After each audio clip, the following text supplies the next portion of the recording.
ఆవిరికి ఉడకబెట్టిన కోడిగుడ్డు పొరుటు అయిపోయిందండి. ముందుగా స్టవ్ వెలిగించి వేడి నీళ్లు పెట్టుకున్నాండి. దాంట్లో ఉప్పు పసుపు వేయాలి. చూడండి నీళ్లు పొంగుతున్నాయి కదా, ఇప్పుడు గుడ్లు కొట్టేసుకుందాం. చూడండి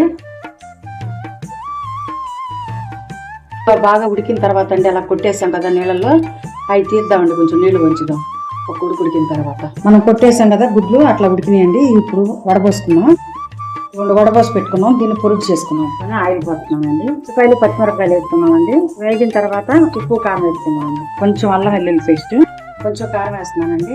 పెట్టుకున్నాం కదా కోడిగుడ్లు, వేడి నీళ్ళలో వేస్తున్నామండి. ముక్కలు ముక్కలుగా ఉంటే బాగుంటుందండి.